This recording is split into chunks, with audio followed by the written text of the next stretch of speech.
করে জন্মগ্রহণ করলো ছোট্ট একটি ছেলে, কিন্তু কান্না তার কিছুতেই থামছে না। কান্না কিছুতেই থামছে না। যে কোনো শিশু জন্মগ্রহণ করার সময় কাঁদে বাবা। মাতৃগর্ভের যন্ত্রণা থেকে এই জগতে আসার সময় প্রচন্ড কষ্ট হয়, সেই জন্য তারা কাঁদে। এই যে জন্মকালে শিশু কাঁদতে কাঁদতে মাতৃগর্ভ থেকে বাইরে আসে, এই নিয়ে একটা সুন্দর তত্ত্ব কথা বলেছেন কবির। কবির বলেছেন, কবিরা जब हम पैदा हुए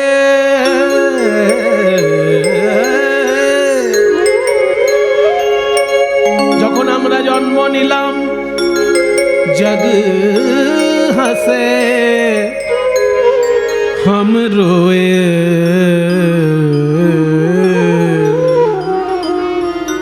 জগৎ সেদিন হেসেছিল, আমরা সেদিন কেঁদেছিলাম। দেখ দেখ কি সুন্দর একটা ফুটফুটে বাচ্চা জন্মেছে, কি সুন্দর ফুটফুটে বাচ্চা, আর যে বাচ্চা সে কিন্তু কাঁদছে, ওয়া ওয়া। তাহলে পাড়ার লোক হাসছে, শিশুটি কিন্তু কাঁদছে। ওই জন্য কবির বলছেন, ऐसी करनी कर चलो, এমন কিছু একটা কাজ জীবনে করে দেখাও। हम हंसे, তুমি হাসতে হাসতে বিদায় নেবে, जग रोए, জগৎ যেন তোমার জন্য কাঁদে। হাসি হাসি পড়ব ফাঁসি, দেখবে ভারতবাসী, একবার বিদায় দে মা ঘুরে আসি। ক্ষুদিরাম বসু হাসতে হাসতে ফাঁসি পড়েছিল ভারতের স্বাধীনতা কামনা করে, আজকে সারা ভারতবাসী তার জন্য কাঁদছে, সে কিন্তু হাসতে হাসতে ফাঁসি পড়েছে। তাই বলছে, তুমি যখন জন্মেছ তুমি কেঁদেছ, লোক হেসেছে, এমন কিছু কাজ জীবনে একটা করতেই হবে যে তুমি হাসতে হাসতে যাবে, লোকে তোমার জন্য কাঁদবে। তত্ত্বপূর্ণ ভজন বাবা। এই ভজনটায় কবির বলছেন যে মানুষের জন্ম হলে লোকে তাকে উপহার দেয়। আমাদেরও জন্মের সময় ভগবান আমাদেরকে উপহার দিয়েছেন। কি উপহার দিয়েছেন? চাদরিয়া, একটা চাদর উপহার দিয়েছেন। সেই চাদরটার নাম হলো নরদেহ। চাদরিয়া ঝিনে রে ঝিনে ঝিনে ঝিনে ঝিনে ঝিনে ঝিনে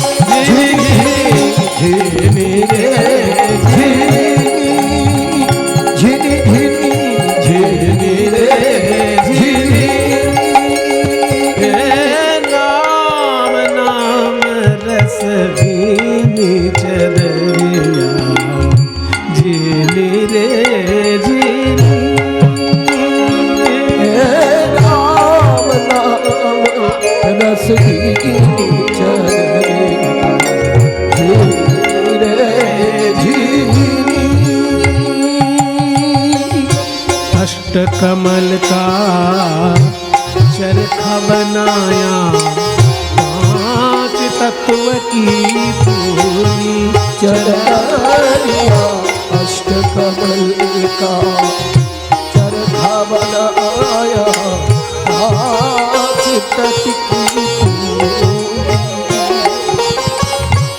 একদম গোড়া থেকে ব্যাখ্যা হচ্ছে। চাদর তৈরি করতে গেলে সুতো চাই, আর সুতোটা কোথা থেকে আসছে? চরকা থেকে। চরকা থেকে সুতো বেরিয়ে এসে চাদর তৈরি হচ্ছে। তেমনি পিতৃদেহ, বাবার শরীরটা একটা চরকা, সেখানে 8টা পদ্ম ফুল আছে। এই শরীরকে চিন্তা করলে 8টা পদ্ম ফুল ভাবতে হয় ভিতরে। মাথায় একটা সহস্রদল পদ্ম, 2টি ভুরুর মাঝখানে একটি পদ্ম, কণ্ঠে একটি পদ্ম, হৃদয়ে একটি পদ্ম, নাভিতে একটি পদ্ম, নাভি নিম্নে একটি পদ্ম, আর মেঢ্র মূলে মেঢ্র অগ্রে মোট 8টি পদ্ম ফুল আছে পিতৃ শরীরে। এই 8টি পদ্ম ফুল থেকে আমার এই দেহের সুতোটা ওখান থেকে এসেছে। अष्ट कमल का चरखा बनाया। আর 5টি তত্ত্ব এসেছে মায়ের দেহ থেকে। 5 তত্ত্ব, ক্ষিতি অপ তেজ মরুদ্গম। 5 तत्व की पूनी चररिया। अष्टकमल का चरखा बनाया चित्त की মাতৃগর্ভে আমাদের এই দেহ চাদরটা তৈরি হয়, সময় লাগে কত? কবির দাস বলছেন 9-10 মাস বুনন কো লাগে, 10 मास बुनन को लागे, 9-10 মাস বুনন কো লাগে। কিন্তু যারা মূর্খ তারা এই মূল্যবান চাদরটাকে ময়লা করে ফেলে। মূর্খ मैली कीनी चादर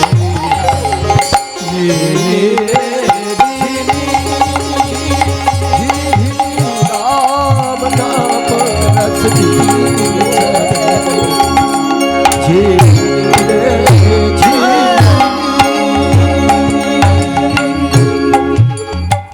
মাতৃগর্ভ থেকে চাদর তৈরি হয়ে যখন বাইরে এলো, তখন কোথায় নিয়ে গেলাম? গুরুর কাছে। মাতৃগর্ভ থেকে বেরোলেই কি মানুষ হওয়া যায় বাবা? মানুষ তখনই হয় যখন সে শিক্ষকের কাছে পড়াশোনা করে আর আচার্যের কাছে দীক্ষা গ্রহণ করে উপাসনা করে। দুটো জিনিস চাই। আমাদের বোকামি হয়ে যায় শুধু শিক্ষা গ্রহণ করি কিন্তু উপাসনা গ্রহণ করি না। যদি শিক্ষকের কাছে গিয়ে শিক্ষা গ্রহণ করে আর আচার্যের কাছে দীক্ষা নিয়ে যদি উপাসনা করে, দুটো যদি মেলবন্ধন হয় তবে সে একটা মানুষের মতো মানুষ। তাই চাদরটা তৈরি করে এসে শিক্ষকের কাছে পাঠাতে হয়, গুরুর কাছে পাঠাতে হয়।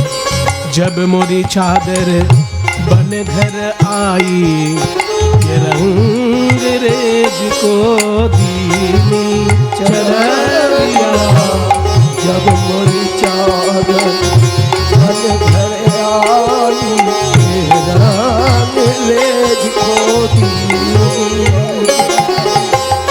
চাদর তৈরি হয়ে যখন এলো, আমি রং করার জন্য গুরুর কাছে পাঠালাম। ধোপার কাছে পাঠালাম, পরিষ্কার করে দাও আর রং করে দাও। ধোপা হলো শিক্ষক আর গুরু, যারা আমাদের অজ্ঞান অন্ধকার দূর করে দিয়ে জ্ঞানের প্রদীপ জ্বালিয়ে দেন আর আমাদের মতন কুড়ে মানুষকে উপাসক বানিয়ে দেন গুরুর ক্ষমতা। এমন রঙে রাঙিয়ে দিল আমার গুরু, এখন আমার জীবন উজ্জ্বল হয়ে গেছে। ऐसा रंग रंगा रंग लेने, ऐसा रंग रंगा रंग लेने, लालो लाल कर दी चदरिया जी मेरे जी। झिनी झिनी राम नाम रस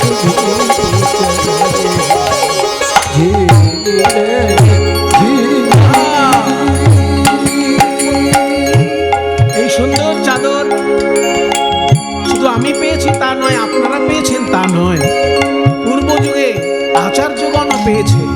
তারা কারা? ध्रुव प्रहलाद सुदामा ने ओढ़ी चदरिया रे, ध्रुव प्रहलाद सुदामा ने ओढ़ी चदरिया रे। যেরকম নরদেহ আমি পেয়েছি সেই রকম নরদেহ ধ্রুব পেয়েছিল, প্রহ্লাদ পেয়েছিল, সুদামা পেয়েছিল, কিন্তু তারা সদ্ব্যবহার করেছে, আমরা সদ্ব্যবহার করতে পারিনি। ধ্রুব প্রহ্লাদ সুদামা নে ওढ़ी, ধ্রুব প্রহ্লাদ। সাবধান সাবধান, এই চাদর নিয়ে কেউ যেন অহংকার করো না। চাদর ओढ़ शंका मत करियो, ये 2 दिन तुमको दिन, দুদিনের জন্য তোমায় দেওয়া হয়েছে, যে কোনো সময় উনি কেড়ে নিতে পারেন। 2 दिन तुमको दिन, मूर्ख लोग ये भेद नहीं जाने, মূর্খ লোকেরা এসব কথায় কান দেয় না। তারা কি করে জানো? দিন দিন मैली, দিনে দিনে তারা ময়লা করে ফেলে এই চাদরটাকে। দিন দিন मैली कीनी चदरिया झिनी रे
प्रहलाद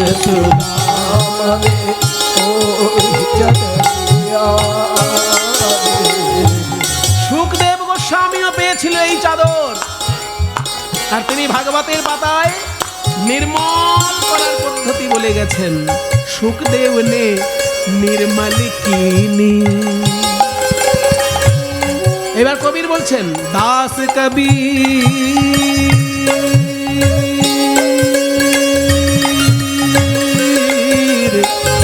दास कबीर ने ऐसी ओढ़ी, दास कबीर ने ऐसी ओढ़ी कि ज्यों की, मजा कथा, दास कबीर ने ऐसी ओढ़ी कि ज्यों की त्यों धर देनी। হিন্দিতে জিও কে তিও মানে কি? এই তো ঝাড়খণ্ডে থাকেন, জিজ্ঞেস করেন, ঝাড়খণ্ডে থাকেন তো হিন্দি চলে খুব ওখানে। বলুন জিও কে তিও মানে কি? বাবা জিও কে তিও মানে যেমনকে তেমন, যেমনটি দিয়েছেন তেমনটি ফেরত দিলাম। আস্তে দাঁড়াও একটু বুঝিয়ে দিই। মনে করুন আপনার বই নেই, আপনি আমার থেকে একটা বই নিলেন, সুমনবাবু আমাকে একটু গীতা পড়তে দিন, তাহলে গীতা দিলাম আপনাকে। এবার দেখা গেলাম আপনি গীতাটা নিয়ে আপনি এমন করলেন, পাতা ভাঁজ করে করে মুড়ে মাড়ে এমনভাবে দিলেন আমাকে গীতাটা ফেরত। আর জীবনে যদি অন্য কোনো বই চান আমি দেব? আমি যেমন দিয়েছি তেমনি পরিষ্কার পরিচ্ছন্নতা আমাকে ফেরত দেওয়া উচিত। যদি দেন তাহলে আবার পাবেন। ঠিক তেমনি ভগবান যেমনটি দেহ চাদর দিয়েছেন তাদেরকে, তারা ঠিক সেইভাবে ভগবানের সেবায় দিয়ে দিয়েছে। আর আমরা মুড়ে মাড়ে ময়লা করে যদি ফেরত দিই তাকে আর পাবো? ওই জন্য এত মজা করে বলছেন দাস কবির নে ऐसी ओढ़ी कि ज्यों के त्यों धर देनी, ज्यों के त्यों धर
ছোট্ট ছেলেটির কান্না থামছে না দেখে মা বলছে ওগো দেখো না একটু মধু পাড়ার লোকের কাছে পাও কিনা। কৃষ্ণমণ্ডল বলছে ছেলের কান্না থামানোর জন্য আমি ধার করে মধু আনবো? ধার করে যদি ধার শোধ করতে না পারি আরো পাপ হবে। সেই জন্য মধু আমি ওর মুখে দেব, তবে এমন মধু দেব যা কোনো দোকানে পাওয়া যায় না, কিন্তু দোকানে পাওয়া যায়। দোকানে পাওয়া যায় না, কিন্তু কানে পাওয়া যায়। সেই মধু দেব আমার ছেলেকে। এত বলি শোনাইল মধুর হরিণা,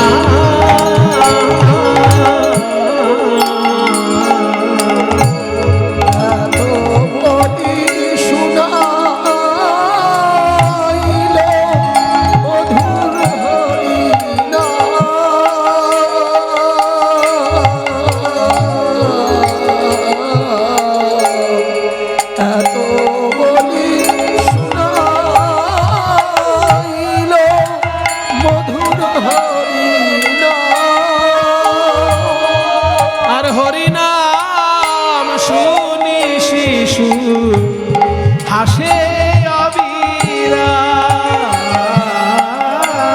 হরি নাম শুনি শিশু হাসে অবিরা। তার কাঁদা বদনে হাসি এলো, তার কাঁদা বদনে হাসি এলো। মধুর হরিনাম শ্রবণ করে, তার কাঁদা বদনে হাসি এলো। মধুর হরিনাম শ্রবণ করে কাঁদা বদনে হাসি এলো। ছেলে আমার মায়া কান্না ভুলে কি সুন্দর হেসে উঠল হরিনাম শুনে। আমি জগন্নাথের কাছে যা চেয়েছিলাম বোধহয় তাই পেয়েছি। এ ছেলে আমার নিশ্চয়ই একদিন ভালো করে কৃষ্ণ ভজন করবে। যে ভজন আমি করতে পারিনি, আমার ছেলে নিশ্চয়ই করবে একদিন। ছোট্ট ছেলে যখন একটু বড় হয়েছে, বাবা কাছে ডেকে বলছে, শোন বাবা, পাড়ার লোকে তোর নাম রেখেছে দুঃখী। কেন জানিস? দুঃখের সংসারে তুই জন্ম নিয়েছিস বাবা। তোর কান্নার সময় আমি মধু কিনে এনে খাওয়াতে পারিনি, তাই তোর কানে আমি হরিনামের মধু দিয়েছিলাম, আর তাতেই তোর কাঁদা বদনে হাসি ফুটেছিল বাবা। জগন্নাথের কাছে গিয়ে আমি তোকে চেয়ে এনেছি। জগন্নাথকে বলেছি যেন আমার ছেলে কৃষ্ণ ভক্ত হয়, তাই তোর জন্ম হয়েছে বাবা। একটা কথা কান খাড়া করে শুনে রাখ, এই নর জন্ম বড় দুর্লভ জন্ম। যদি প্রাণ ভরে কৃষ্ণ ভজন করতে পারিস, তোর এই নর জন্ম ধন্য হবে, আর আমি তোর বাবা রূপে গর্ব করব। কিন্তু যদি কৃষ্ণ ভজন করতে না পারিস, তাহলে জগন্নাথের কাছে আমি মুখ দেখাতে পারবো না। আমি কিন্তু তাহলে তোর মুখ দর্শন করব না বাবা। এই কথা ছেলে যখনই শুনলো, মনে মনে খুব আনন্দ বোধ করলো। যে অন্যান্য লোকেরা সন্তান চায় যেন ছেলে বড় হয়ে আমার সেবা করে, এই আশায়। কিন্তু আমার বাবা জগন্নাথের কাছে বলে এসেছে, আমি জন্ম নিয়ে যেন কৃষ্ণ ভজন করি। সত্যিই তো আমার এই নরজন্ম যদি কৃষ্ণ সেবায় লাগে, আমার মনুষ্য জন্ম সার্থক হবে। আমি চেষ্টা করব, পারবো কিনা সেটা ভগবান জানেন, কিন্তু আমি চেষ্টা করব। কিন্তু চেষ্টার মধ্যে আমার কোনো ত্রুটি থাকবে না। আমি সংসারও করব, কৃষ্ণ ভজনও করব, এটা অনেকেই করেন, কিন্তু আমি হয়তো পারবো না। তাই আমি প্রথম থেকেই সিদ্ধান্ত নিলাম, কৃষ্ণ ভজনের জন্য আমি সংসার ত্যাগ করে পথে যাব। কারণ সংসারের চিন্তা মাথায় থাকলে আমি কৃষ্ণ ভজন করতে পারবো না। দুই নৌকায় পা দিয়ে চলা খুব কঠিন কাজ। যারা পারছেন তারা খুব ভালো মানুষ, কিন্তু আমি পারবো না। তাই এখনই আমি সংসার ত্যাগ করে কৃষ্ণ ভজনের পথে পা বাড়াবো। ঘুমন্ত বাবা মার চরণে প্রণাম জানিয়ে গভীর রাত্রে গৃহত্যাগ করলো দুঃখী। আমি চলে যাই, আমি চলে যাই।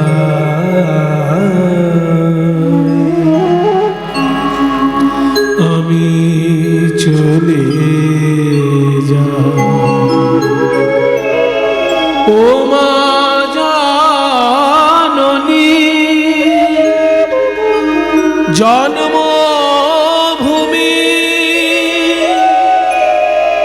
দাও গো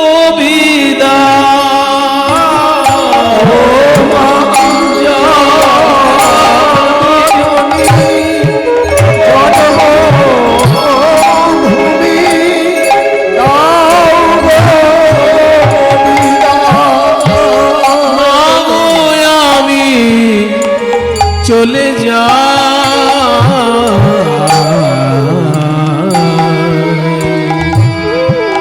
আমি চলে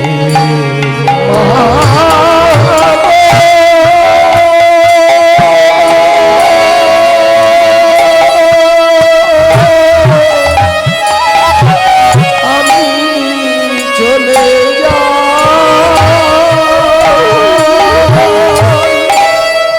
আমি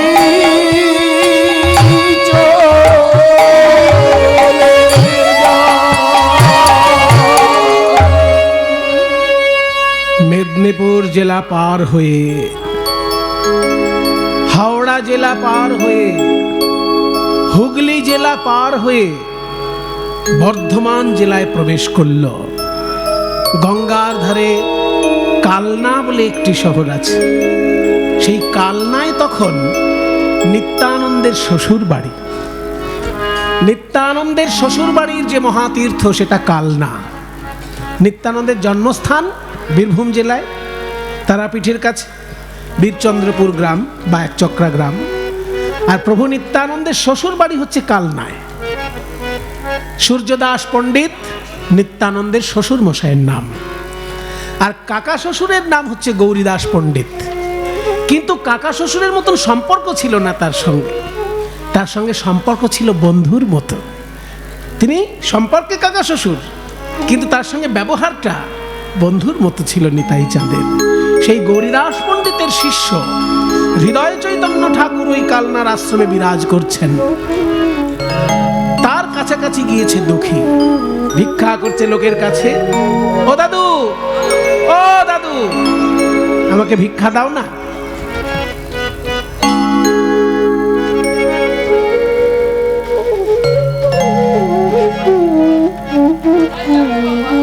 কোথায় যাব?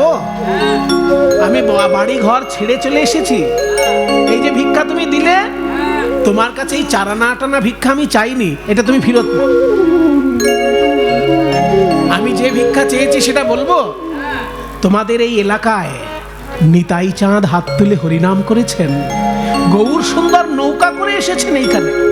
শুনে রাখুন, কালনা নবদ্বীপ থেকে কালনা পর্যন্ত গৌর সুন্দর নৌকা চালাতে চালাতে এসেছিলেন, এমন লীলা আছে। কাজে এখানে গৌর সুন্দর এসেছেন, নিতাই চাঁদ এসেছেন, সেই লীলাভূমি। মহাপ্রভুর বিতরিত প্রেম এখানে খেলা করছে। সেই প্রেম আমাকে একটু ভিক্ষা দেবে? সেই মহাপ্রভুর প্রেম।